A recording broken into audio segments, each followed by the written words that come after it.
Okay, so this is the coercion cycle. So are either of you parents?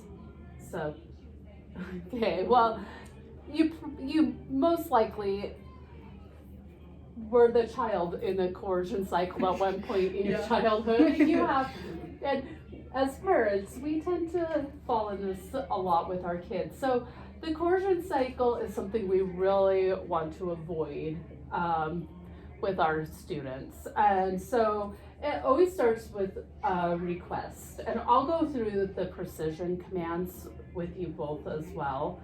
But because using precision commands will avoid us getting into this coercion cycle, and it will avoid us getting into power struggles with kids if we're using those precision commands correctly. And it also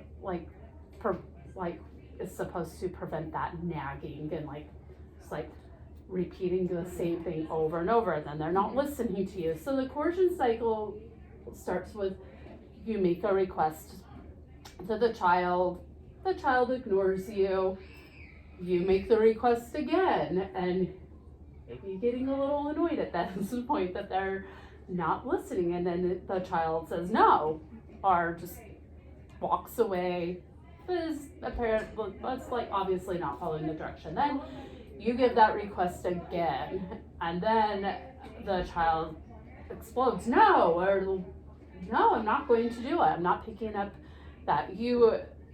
I don't know if you get that a lot in your classroom, but I know you definitely have some students that are flat out no. Yep. You do have some kids in there that do say no, but then the parents just okay, fine, and or the teachers just okay, I'm not even going to engage, and you take that request off of them, or you don't follow through. And then you may go back up to, from 6 or 7, you may go back up and start giving that request again. You're just going in a loop there.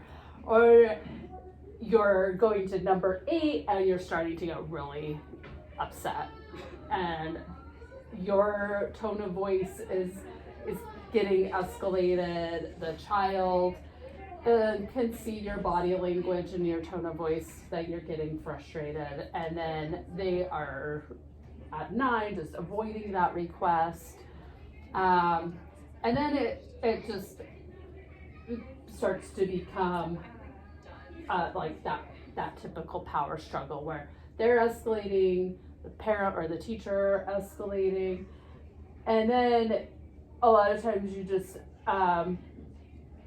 when you're at 10, you're okay, well, I'm not going to put any demands on them. I know what's going to happen and you would avoid putting those demands.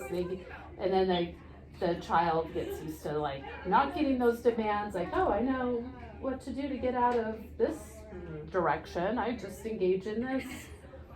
I'll say no, I'll tantrum, and they'll take that request off of me, and I can just go back to what I was doing. So then it just gets into this cycle, and the child learns how to use that as an escape, and how it just goes into some of the other things. So, and I will print this out, and I have a copy. It's a different color, but I'll have a copy in the para folder for you guys to reference. But we really want to avoid this coercion cycle. So to prevent that,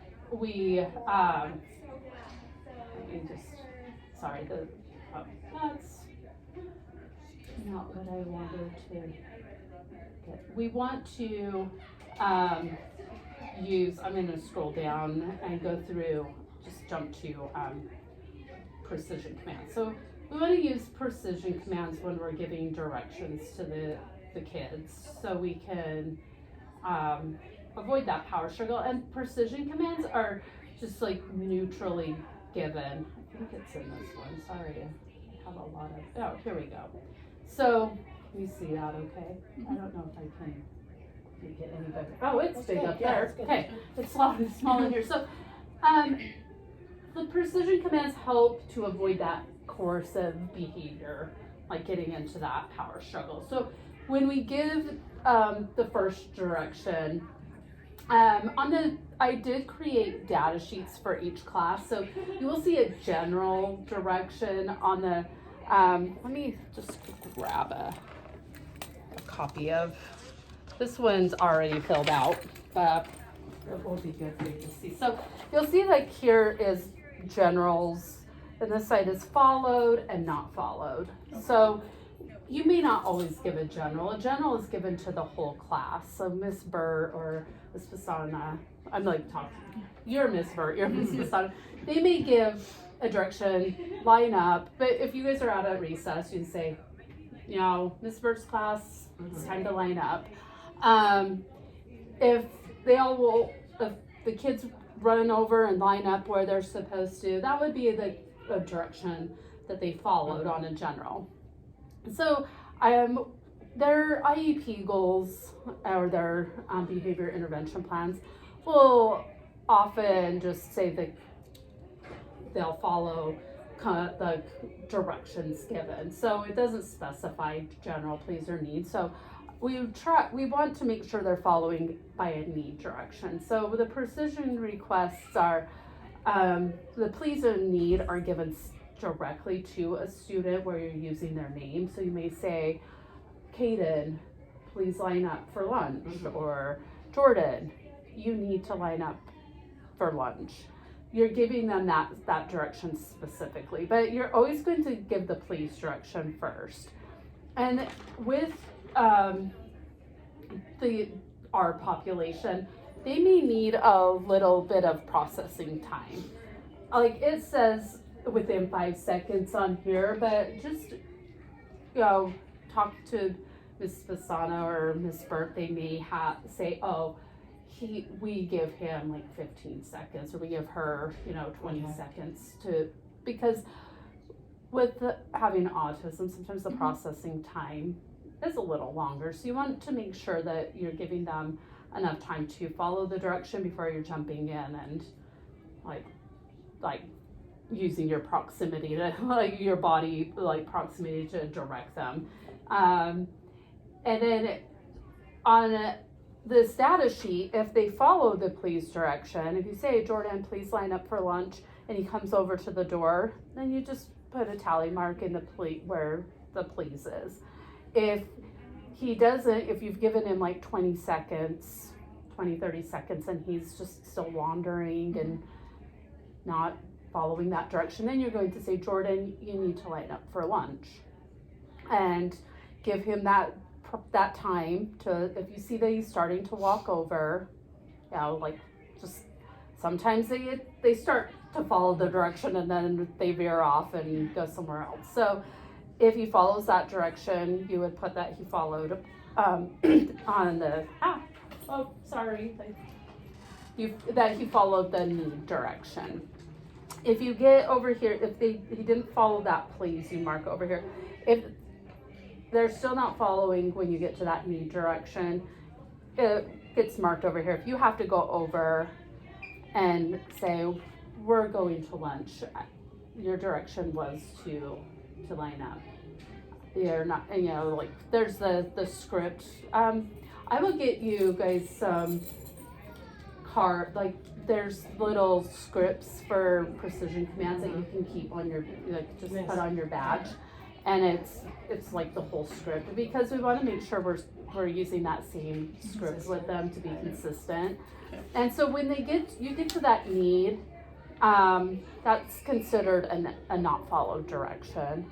I look at that in their when I reviewing their data for progress monitoring for their IEP goals or their behavior intervention plans to see how they're doing with their compliance. And we report to parents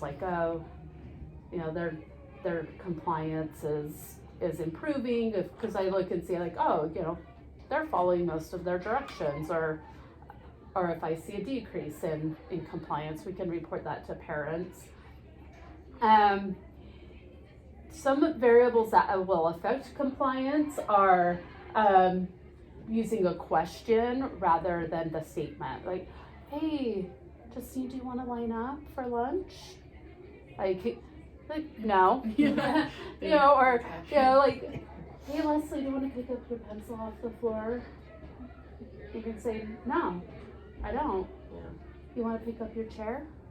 Like, you know, if it's like, if it's a question that they can't, you are allowing them to say yes or no to. Like, oh, do you want to go to the bathroom with us, or do you need the bathroom? But if it's not, if it's time to line up, you're just going to say, Jordan, please line up. You know, Kaden, you need to sit down for math. You're not going to phrase it as a question. Proximity is also very important. If you're across the room, our rooms get very loud, as you know. If you're across the room and I'm like, Brantley, come sit over here for reading. You know, like, they're most likely not going to follow a direction when the room's busy and loud. So if you get near them and say, hey, it's time to sit down for reading, please go to your chair. There's more of a chance that they're going to follow that direction. Eye contact too, if you can like get that. Some of our population, they will avoid eye contact. So it's not like a requirement that you have to be that eye contact, but it's like a higher chance of compliance if you're able to get that eye contact and say, hey, you know, time for reading, or please go get your work materials and sit down in your reading group. Loudness of request, again, if the classroom's really loud and a lot's going on and your voice isn't carrying and they don't hear the request. And being descriptive, telling them like what they should be doing, and you know, the direction. Jordan, you need to line up for lunch. You need to sit down for math group, and just giving them a description of where they should be. Start and versus stop directions. This is really important with like precision commands. With stop directions are just stop screaming, stop climbing on the table, stop, and it just gets very negative. We want to make sure we're using, it's recommended in the LRBI is a manual through the Utah State Office of Education that has a lot of behavior information, behavior strategies, classroom behavior management. So in the LRBI, which stands for Least Restrictive Behavior Interventions, they'll recommend like a 4-to-1 ratio of positives to negatives. So every like correction or reprimand you're giving a student, you should be giving at least like 4 to 5 positive praise or positives. So they're not just hearing, stop doing that, don't do that. You want to tell them what they should be doing with the precision commands. Please sit down for reading. Please get your pencil, pick up your pencil and start your worksheet. Instead of if like they're playing with their pencil and not doing their work, you would phrase it, please pick up your pencil and start your worksheet, rather than stop playing with your pencil. It's time for math. You can so you can hear the difference. Yeah. Like they're more likely to comply with the direction. Please pick up your pencil and start your math worksheet. Also telling them what they should be doing. Like if they're up on a table, say feet on the floor, please. Or if they're sitting on a table, I'll say you can sit on a chair, or tell them where they can sit instead of stop sitting on the table, don't sit on the table. So just please walk if they're running in the hallway, instead of saying stop running, don't run in the hall. You could just tell them walk please. And it's just that simple, just rephrasing those negative, like it can be very negative, but you can easily rephrase it into positive. And then emotional versus non-emotional is like you get in that coercion cycle, you start to get frustrated when they're not listening to you. So just taking out the emotion and just giving the directions neutrally. You can avoid getting into those power struggles if you're using a positive tone or like being neutral if you know like, oh, they're not following directions, use that positive tone. Also, along with that, since we're on compliance, before I move on, do you guys have any questions with the precision command? You've probably seen it being used in your classroom. Yeah. So do you have any questions with precision commands? No. It does take practice because it's not how we are used to talking. We're used to, saying, you please do this and you need to do this. We're used to saying, will you sit down? Do you want to do that? So we're used to phrasing things in a question format and not giving requests like we do in precision command. So going into, we were talking about compliance. This is a strategy. It's called behavioral momentum, and it is a theory. It's part of applied behavior analysis theory that you use this procedure called high probability. I'm getting off track. So you use high probability requests so if you know a student, you're going to ask a student to do something that they typically have a difficult time following through with. Like, oh, every time I ask the student to sit down for math or pick up their pencil and start their math worksheet, they start to escalate and they don't follow directions. You can use it's often just called high P requests, but it's high probability. So you can give a number like 4 to 5 tasks, like, hey Jordan, give me a thumbs up, give me a high five, clap your hands, and then touch your eyes, and then pick up your pencil. Like the picking up the pencil is called a low P request. It's like the low probability that they'll follow that request. So when they're engaged in that non-compliant, or if they're already engaged in non-compliance, you're not going to try to use behavior momentum. It's a strategy. It's considered an antecedent strategy that you would use before that non-compliance starts, so to increase the chances that they'll follow your direction. So if you know that like Carter is going to start getting anxious during a certain time, you can use some high P requests like, Carter, spell how do you, like, Carter likes numbers, so you could say, Carter, what's 5 times 5? And it's 25. And like you could go through like 4 to 5 high P requests with him, and then Carter, go into class. It is more likely to work though if you're doing it outside of escalation. If they're already escalating or they're already engaged in the non-compliance, you want to avoid this. A lot of times I see staff, like, they've given all the precision command, they've gone through precision commands, and the child's just not budging. They're on the floor, their shoes are off, and then they start doing like, clap your hands, touch your nose.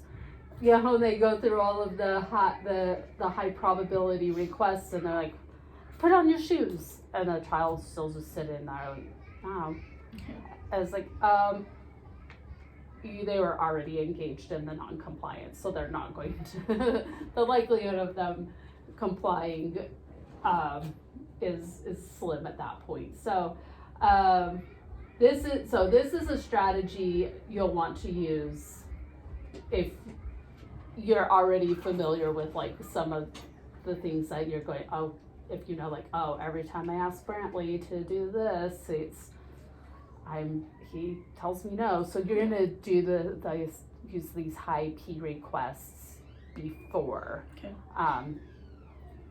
he gets into that behavior, the non-compliance. So I'll print this out and have it in the para folder, and then also like a description of the precision commands.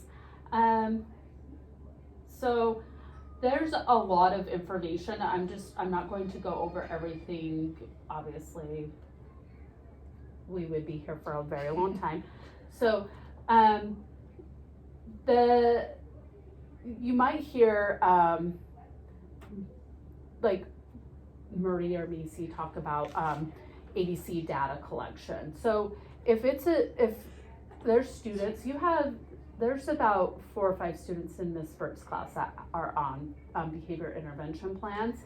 So we already know what the function of their behavior is. So we'll talk briefly about this. I just wanted to go over the ABC data. So ABC stands for antecedent behavior consequence. And down here on the precision command sheet, there is a little area for ABC data collection, but I also have given Macy and Marie a couple of just check off ABC data forms, because in the moment it's easier just to like, what was happening before, what was the behavior, and what happened after the behavior. So ABC data collection lets us get an idea of maybe what like the antecedent is, like what happens before the behavior. So, you know, if a direction is given to you know, Knox, I'm just using random kids' room, to sit down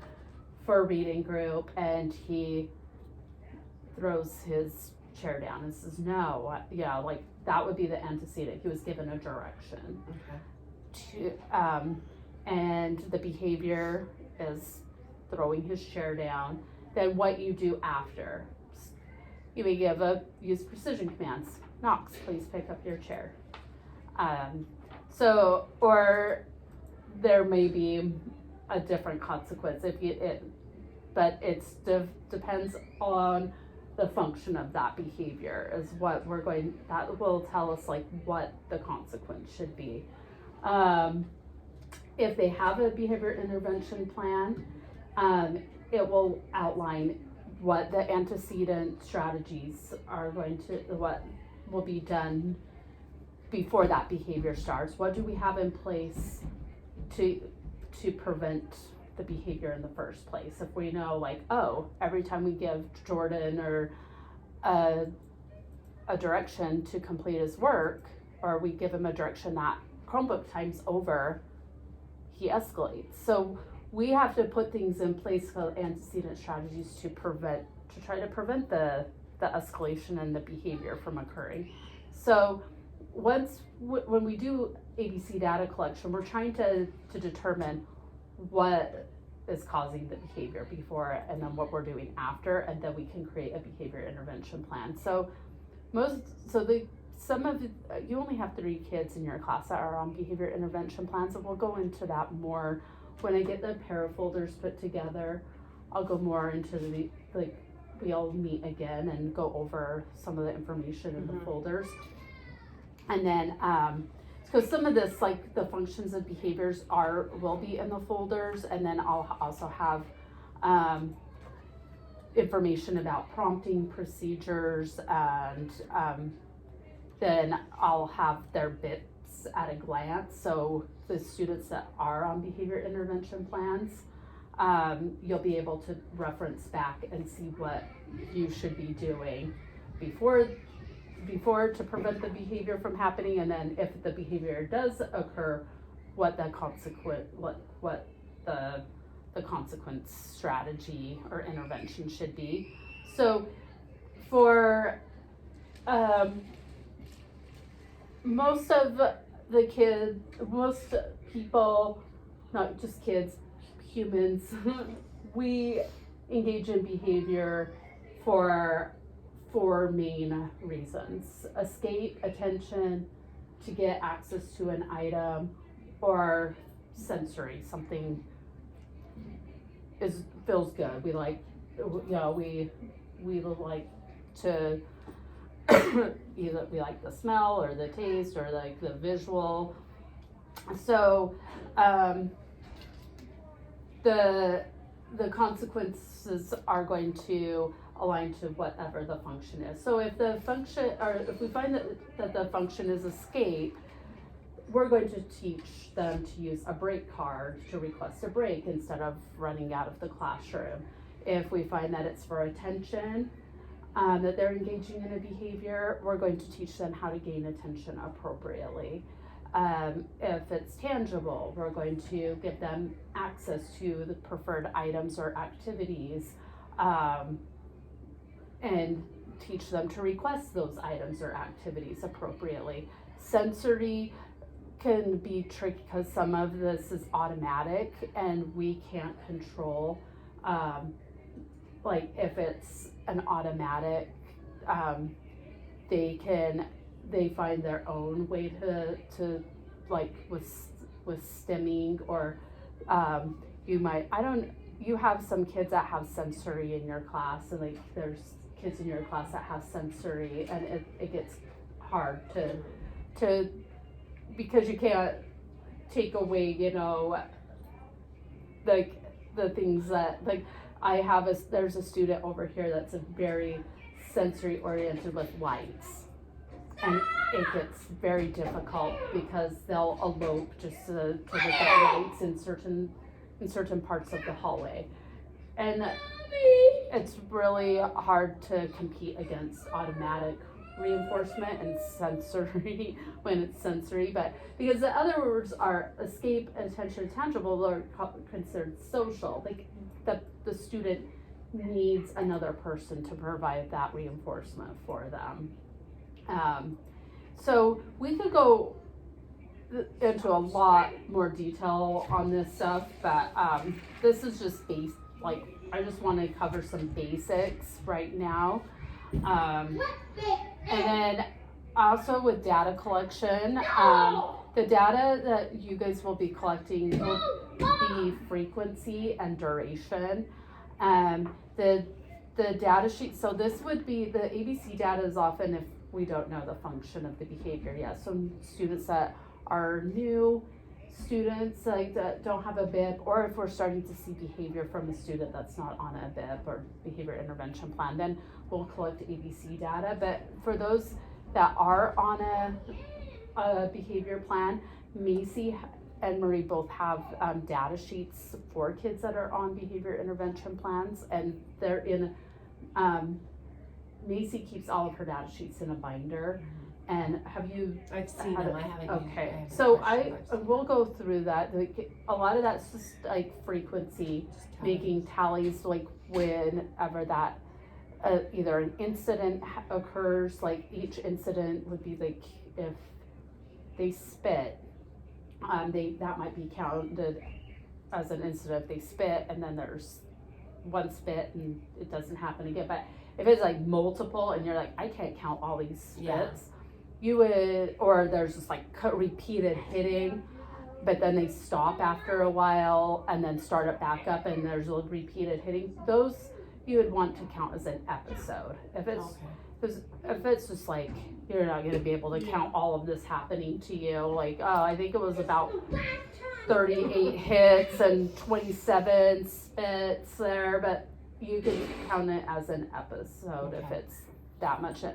And then, duration is also like for tantrums or elopement. Also with Kai, when you give him a direction, like please go to class, if he's transitioning, if you say please go to class, you can start a timer for duration and see how long it's taking him to get from point A to point B, or point B would be class. So those will be the most common types of data collection you'll be taking, is like frequency and duration. And I will go over the data sheets with you guys. And then I do want to go over more of the things that will be in the para folder, but I want to get those put together first. But one thing I do want to that's in there that I want to just mention is confidentiality, and just talking about the students in the classroom. If you need to talk to Macy or Marie about a behavior or something that occurred out on the playground, just making sure that you're away from the other kids. It is not appropriate to say, oh, you know, Kai took his shirt off on the playground and he also peed on the playground, and just talking about all the behaviors that a student may have had on the playground, and all of our students are listening and the kids deserve to have like the respect and privacy. So if you do need to talk to them about something that happened, just make sure you are talking off to the side or in private so the other students can't hear, and also the student themselves. Like, we wouldn't want someone to sit next to us and be talking about us like, oh, you know, Leslie, you know, like yeah, so that's just one thing I like to just reiterate to staff. And then just making sure you're rotating around the students, like and giving them their points. High rates of reinforcement, especially right now where we have seen a lot of behavior in the classrooms, because there's not enough staff to go around to give all these kids attention. We just want to make sure we're moving our bodies and like being specific about why you're giving them a star on their chart, or why you're giving them a Skittle. Like, instead of just giving them a Skittle, say, I love that you're sitting at your desk, you know, here's a Skittle for you. Like, thank you so much for having your pencil out and you're ready, you have your worksheet, you're ready to go on your reading. You know, being like, they need to know why they're getting their stars or why they're getting a Skittle, and so being specific. And we'll talk more about reinforcement. Like, after fall break, we'll have another training with all the paras, and I'll do a refresher on reinforcement and making sure we're being specific. There is like rules about like how you're, you know, with making sure you're giving reinforcement frequently, enthusiastically. It's a whole list, and Macy, I think, has it up in her classroom. I made a copy of it and I gave one to Marie, but I don't know if she has it up. But just making sure you're moving around and not sticking next to, unless Marie or Macy tell you to stay by a student. If you're not like assigned to stay with one student to help support them or de-escalate, then you want to make sure you're moving around and giving equal attention to the kids, because if one student's getting all the attention and all these other kids are sitting nicely and doing what they're supposed to and they're not getting attention, that's when we're going to start seeing behaviors pop up. And so I'm sorry, I'm like rushing through to try to get you guys back because I hear a lot going on. I actually have a job. Oh no, you're fine. So do either of you have any questions? I have so many I can't think of. Okay. But I have an email. So is that to do training, like 20 hours of Yes. training? So is that going to cover like all this stuff? This like, will, we do that? so that's the para Yeah. training, and you both are signed up for that, and that is great. That will cover a lot of really good information. It will go over behavior information, and like how or how your role is set up, like supposed to be in the classroom, like with the supporting the teachers, and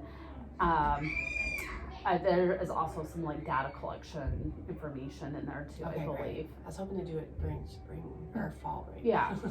Yeah, it has really good information. Okay, But good. if you do have any questions, feel free to send me an email. I will get these I want to get these done for like next week, so you guys can look through them as well, and then we'll go over more after fall break when we have the training. So thank you so much. I think those are the behavior basics. Okay. But Okay.